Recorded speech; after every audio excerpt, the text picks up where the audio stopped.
Hi everyone. Hello. We are here. I'm excited for this because again, this is something that you can't just buy. And it's fun for us to be able to find these and not find them, but give them to you guys if you can. And we are going to be doing the book, The Calm Before the Storm by Danielle L. Jensen.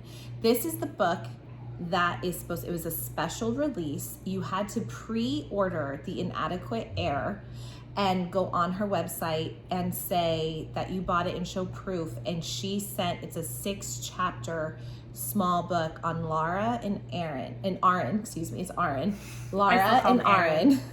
And it is about basically their life literally almost right after the Traitor Queen.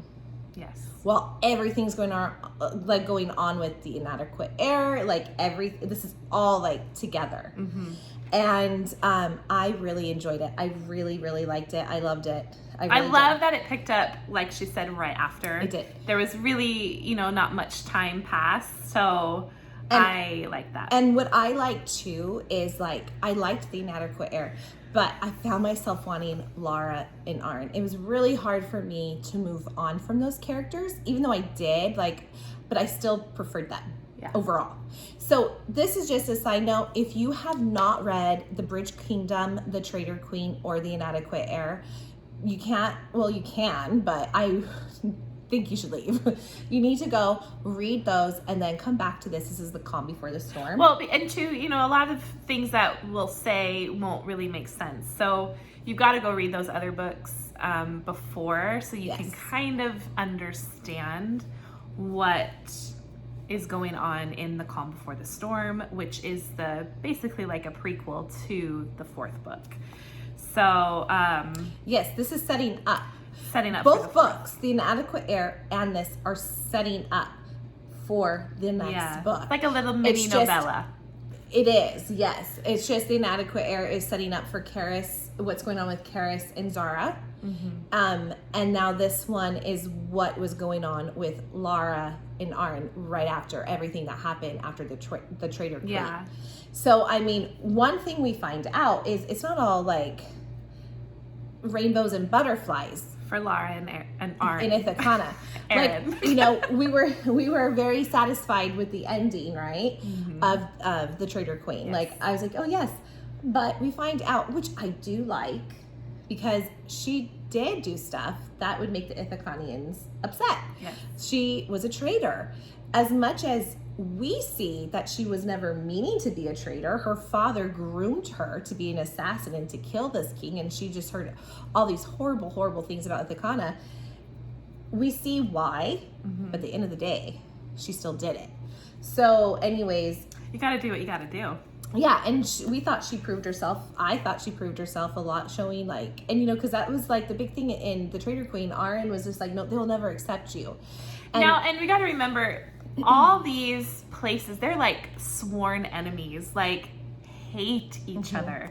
So for them to accept, I kind of see it's hard for them because they have also been bred to hate the Meridrina, or what, I can't even remember. I don't even know how to say the name of Meridrinians. Yes.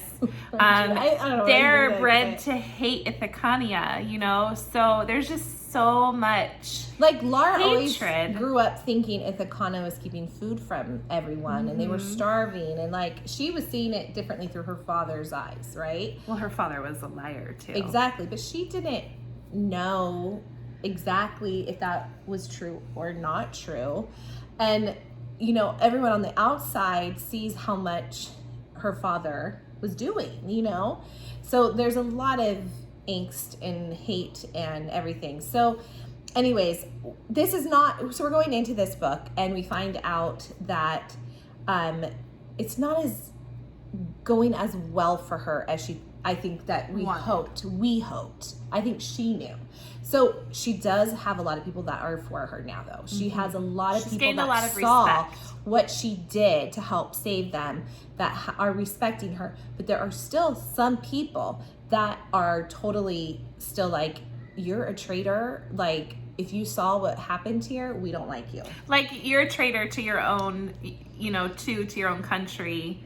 how do we know, like, I can see them thinking that, like, how do we know you're not going to betray us type of thing, you know, like, you're going to do that. And right after the Traitor Queen, it says that she tried to get back to rebuilding Ithaca. Like, she was really helping, like, she wanted to get in there and prove her worth. Mm-hmm. Well, as she's doing this, she got an infection in her wound on her leg, mm-hmm. which I believe is the wound her father gave her. It wasn't from the portcullis, I don't think. I think that was the wound when she was fighting her father and she killed him, that she got sliced in the leg, I believe. You guys can correct me. Anyways, it opens up and it was almost foul. Like, her Nana says it was like fouled. Is that how you say it? Foul, but she called it fouled or whatever. And it has an infection. She's been sick with fever. They actually didn't know she was gonna make it. And Nana is the one that is actually nursing her back to health. And so it starts off like finding out they're in bed and Aren's very worried about her and like she's getting better. But what we find out is there have been attempts on her life while she has been out. She's even like, it says like she's woken up and she's like seen them coming, but she's too weak to do anything about it. Yeah. So there have been some attempts on her life. I think 4 attempts, and she's just too weak in her own bed chambers too. So it's like, oh. So like Aren doesn't really want to leave her. She has people testing her food, and like, I mean, there's just a lot going on, like trying on the outside. But she's trying to get better, and we do find out that Aster and Leah have actually taken quite a liking to her. They hated her after the Bridge Kingdom. You know, Leah, she got in the Bridge Kingdom, she got really close with her. They would stay up at night, drinking, playing games, whatever. And then Aster, you know, like another one that she got close to and just felt so betrayed. He wanted nothing to do with her in the Traitor Queen. Mm-hmm. But since they saw everything she did, he has now become very protective of her, and he almost takes it as a sign when she was swimming with the sharks. That, because okay, if you're a traitor in Ithaca, what they do for a traitor is they basically like leave you to the waters, and if the sharks eat you, you're a traitor, and if they don't, that you're not a traitor, that you're supposed to be there. Yeah. And so I mean, that's one of their things they do. And Aster right away saw in the Traitor Queen that she wasn't dying. These sharks are circling her and she wasn't dying.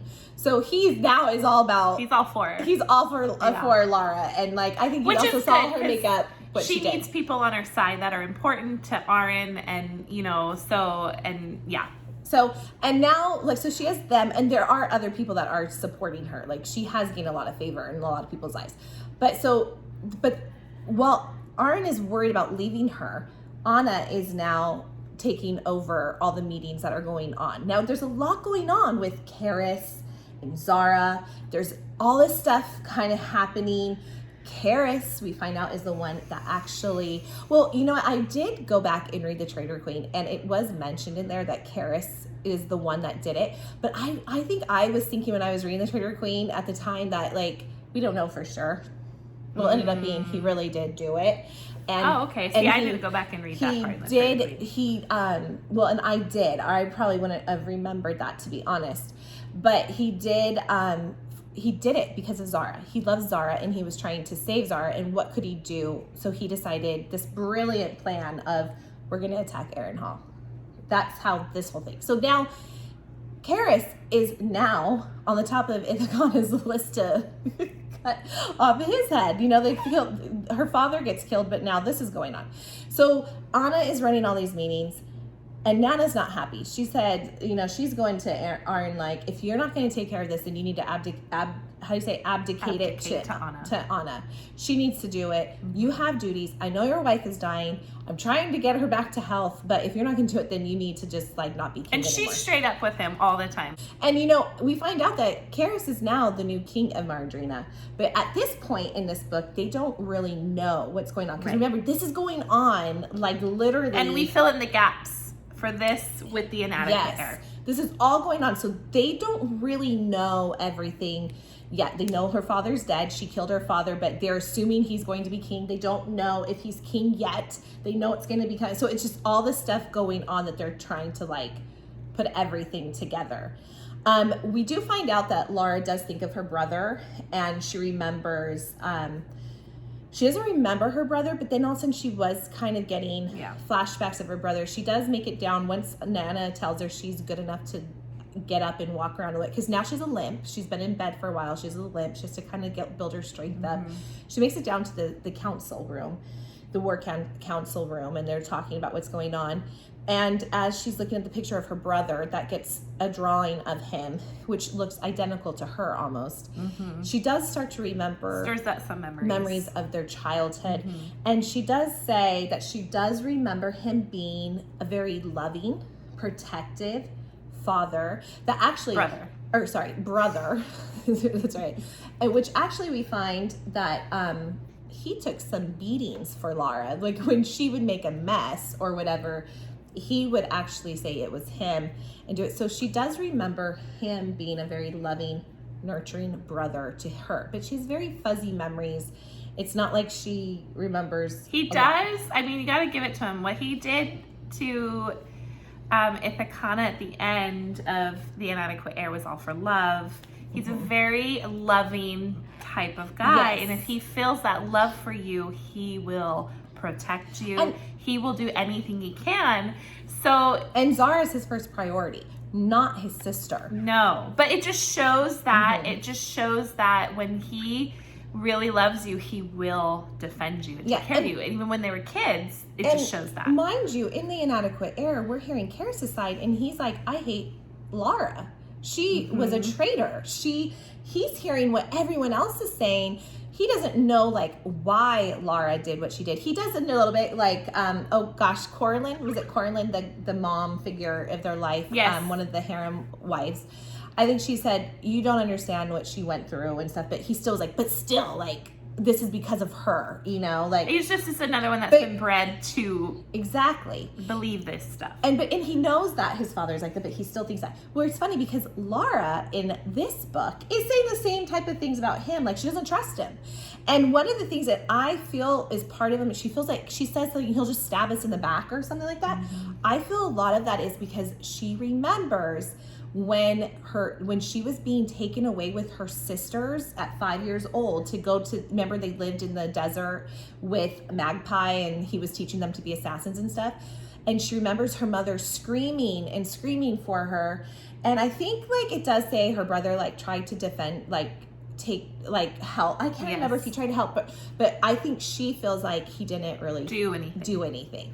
So I think that's why she says he'll just stab you in the back. There's a lot of miscommunication between the two, which they haven't seen in so long and barely remember each other. So now she's like, oh, I don't know if we can trust him. Like, I feel like this is just something we can't trust. He was raised by my father type of thing. Exactly. Like, she didn't like her father. Which he felt like that about Lara. Like, because he bred them to be assassins. And remember, they're actually the only two children from the same mother. They're full-blooded brother and sister. Everyone else is like half sisters and brothers. They are actually the same mother.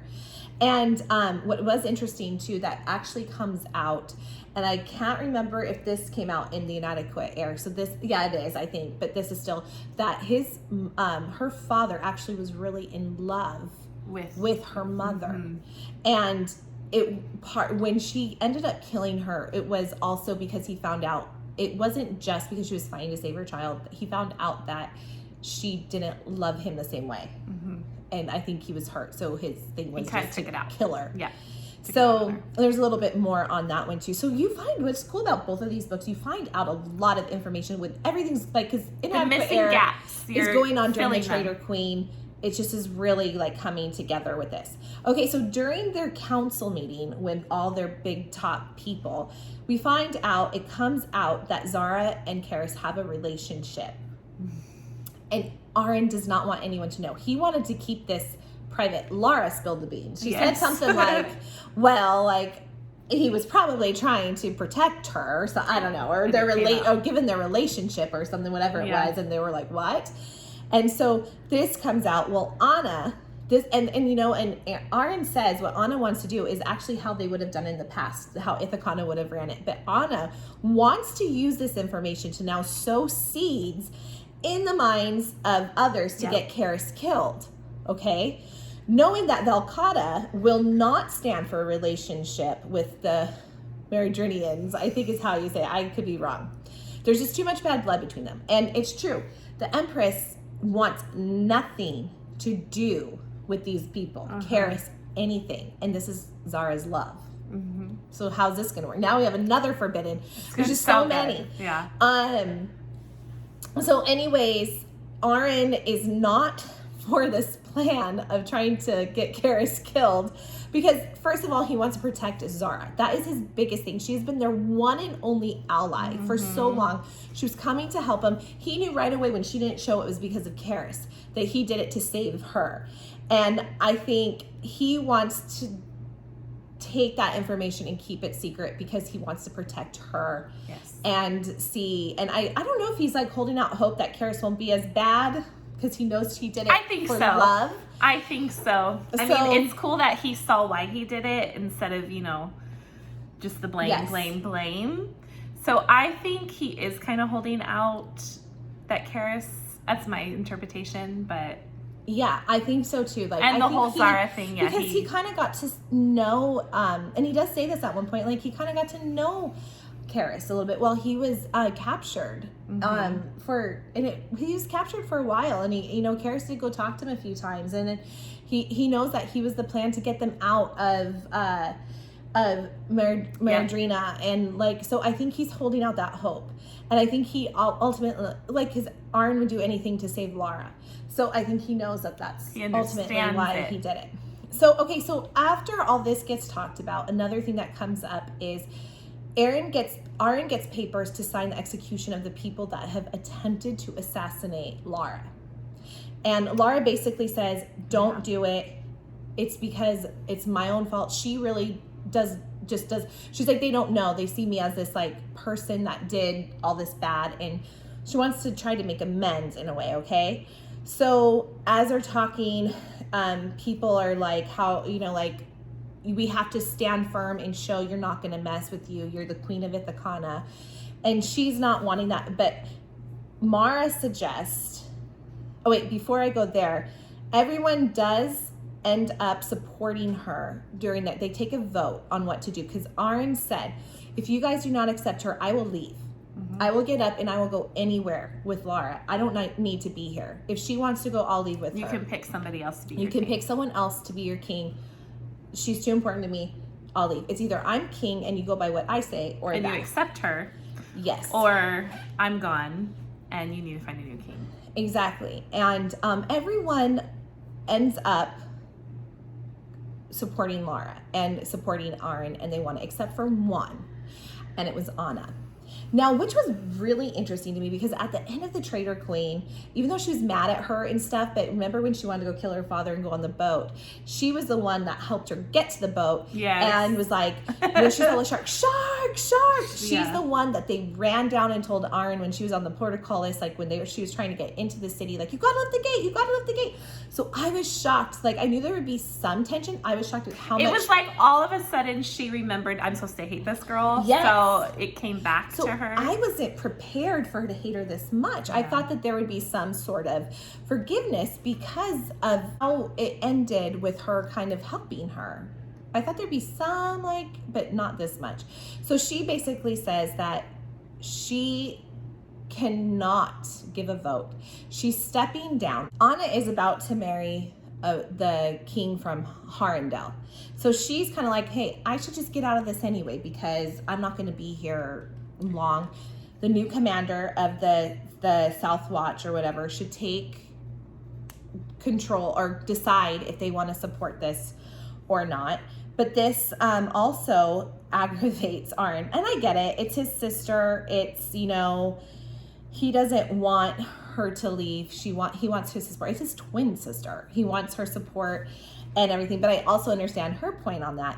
But the biggest thing is, what it makes her mad is she said, I understand, Lara, that, you know, your father brainwashed you and he made you think this and this. She says that. She goes, but you weren't here to see what I saw. All these people die. I can't forget that. Mm-hmm. So we find out she really feels that she can't forget. So I feel like there's going to be a lot of work in that relationship that they're going to have to get that. Which I was telling her, I kind of like that the author, so Danielle easy. L. Jensen, exactly. It's not so easy for someone to come in to this group of people and just get a spot and you're accepted. Now, I like the drama. I like the twists and turns. And I like that Lara is really having to fight to get a place in, what's the place they're in? Ithaca. But I think she's also, she's said that she understands that. Exactly. She knew it wouldn't be a walk in the park. She actually said when she woke up from, after everything that happened after the Traitor Queen, she said she was really only going to try to stay there until she got to the point where she can get up and leave, heal her body and go. That was her plan. Well, then, Aren basically said, like, I love you. All this stuff came out that he forgave her, this and that. But she was planning to still leave because she knows that she's not going to be accepted. And she doesn't want Aren to have a hard time either. But now he's like, if you go, I go, and she doesn't necessarily want that either. So Mara suggests, who's on the council, that one of so to stop all the threats on Lara's life is to have an heir. A baby will change everything, right? But Lara, and this is another thing I do like this too, is Lara does not want people to think she's self-serving and needed protection because only the baby's giving her the protection. Yeah, like if I have a baby, then I'll, I'll be able to stay. Which I appreciate that of Lara. Like she wants to not go that way. Aren does tell Lara if she wants to leave. Again, he said, I meant it. If you want to leave, I'll go anywhere with you. We do not need to stay. Now, she does also admit, she says no, that she does not want him to leave. And partially she says she doesn't want to take away from his home. He is king. She likes the lifestyle. At least she admits that. She likes the lifestyle they have. And she feels that Ithaca is more of a home than anywhere she's ever lived. But mostly the reason she does not want to have a baby is because she wants to prove to the people she's worthy of being their queen and to live there.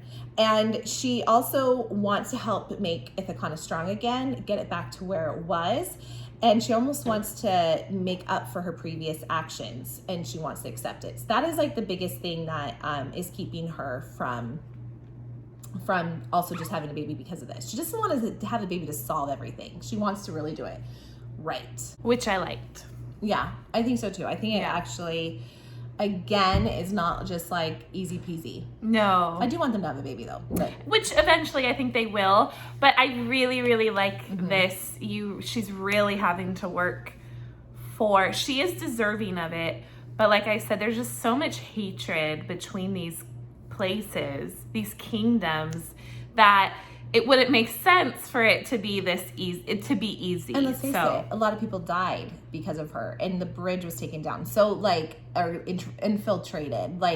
So it's not that easy of a thing. But the other thing is when she's talking about this baby, Aren was like, "Wait, what? Okay, this is not the time to talk about it." But he was like, "Ooh, I don't know if I like it." I think he'd be satisfied, but I think he was hoping that they would have a baby. So I think for a minute he's kind of like, wait, I gotta talk to her about this, but we'll talk later.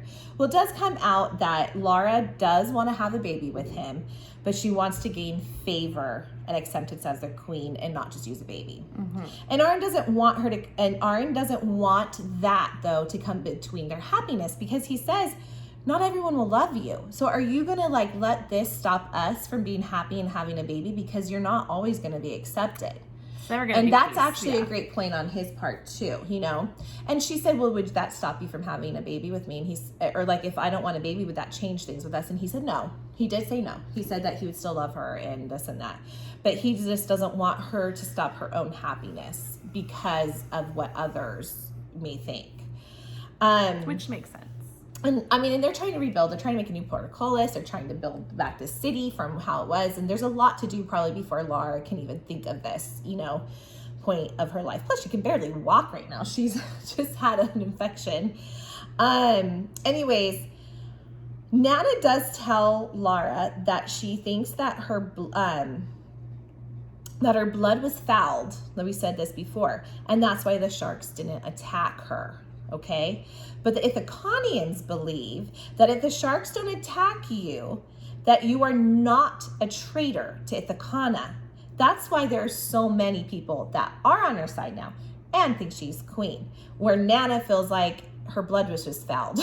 Nana, I honestly think Nana does, she's upset with her. She has a lot of problems with her. But in the Traitor Queen, she helped all the sisters in her too. They all met up with Nana. So I really think that she has kind of, we'll wait and see, a soft spot with her too. Yeah. And Lara and her go back and forth with each other, not afraid to like get mad at each other and stuff like that. Okay, so as she's walking around after this, she's going through, I can't remember if Aren was right with her or not, but the little girl is in the ocean and there's a shark. Lara, you know, and this is one of Aren's big thing with her. Will you stop putting your life in danger? You know, You just got healed from this life-threatening what are you wound. doing? Like, I'm trying to keep you around. You have all these assassins and you're putting your life in danger. But he says this after. Lara runs and jumps into the ocean and swims to the girl to help her. The shark is circling around her. And I can't remember if she remembered what, you know, the Ithacanians believed or what, but she bit down hard enough that she had blood, and she drew blood and she let it into the ocean, and the sharks just kind of left her alone. Didn't touch the little girl or her at all. So this also now brings Aster back to why he believes. He's like, yes, I knew it. She is the true queen of Ithacana. And he's like, see, many more, and this helped many more Ithacanians also start to accept her, that she saved this little girl. And they saw these sharks not attacking her, but like circling them. And the shark slayed off. So again, another sign. So she is starting to prove her worth by doing these little things. But then Aren's like, are you gonna always put your life in danger? And he gets really annoyed with this. So and he does, and Aren does eventually get an urgent message. This is the end of the book. And we don't get a lot, but this is basically it. They get an urgent message and they find out the end of the book and they see Karis and Zara's name on the letter to Aren. When Lara sees both of their names, she asks, what does this mean? And Aren says, it means war. And that is how it ends. Which we knew it was going to end in like war or whatever. We knew it was going this way. There's still too much bad blood out there. Look at the Empress is like not happy. And then when she finds out that Zara is with Karis, oh, this is just gonna be, look at, she let Zara stay captured without sending anyone in there to protect her. Like, you know, it's just not gonna go well. There's just we still have Anna with Harendel, the king of Harendel. I'm interested in that. I wonder if eventually they'll get a book for her. Karis and Lara's relationship. There's a lot. Yes, and there's even a lot with Aren and Lara's relationship that we still have to see how it's going to go. What's going to happen with Ithacana. Then we have Karis and Zara. There's just still so much, and I enjoyed. It's good world building, and you know, Danielle L. Jensen has a lot of books she can write based off all these things. So we're excited. I loved the little 6 chapters. Yeah. It was good. It was fun. We got a little my Lara and Aren again, which I loved. Kind of made me every excited. minute. I don't know when is. Had a little spice to it. Yeah. Does it say when the next one will come out? I didn't see. No, I'm sure she's working on it already. But anyways, it was good. I loved it. Like I said, the Bridge King and the Traitor Queen are my absolute favorite of this series. The Inadequate Heir is good, but it's not those two, my personal opinion. But it was fun to get them again in the Calm Before the Storm. Yes. And what do you guys think? I know someone else commented that they believe that there will be 4 point of views between Lara, Aren, Zara, and Karis. I could see that possibly. I don't mind that. I kind of hope it more is. I do too. I think I would Lara prefer it and to be Aren. Lara and Aren's book, and then I don't know how long I can say Aren. I'm just gonna say Aren. Just think Aren. He's gonna be Aren to me. Whatever. So, tell us what you think. Did you read it? If not, did you get? I thought she did really good. I was sitting here listening like this, like I was reading it again. She took charge of this one full force. She was writing it down while she was reading it. I kept little notes while I read it. Yeah, so I just sat pretty while she did it. We always talk about how I have short-term memory loss, I think, and I can't remember anything. And I'm like, wait, what was this? Well, and I'm in Shadowlands right now, and you know, that has so many things going on. So I was like, oh yeah, that happened with the Thank God I wrote notes. A Calm Before the Storm, because I was like, oh shoot. I don't know if it would have been as easy. Yeah. So anyways, guys, that's it. Loved it. And I think now I think I'm not sure if eventually she's going to make this into like a book that people can buy, but I think I even heard I might be wrong, if you got this copy that you'll be like the first, like we got it emailed and stuff, the first to possibly buy it if it comes out. I think I heard that. I don't know. So we might eventually, I don't know. I did not get that. I got the book and yeah. Oops. Anyways, so that's it, you guys. Thank you for your support. We would love for you to subscribe and like our video, and just guys, we want to hear from you. Yeah. We will see you guys soon. Bye.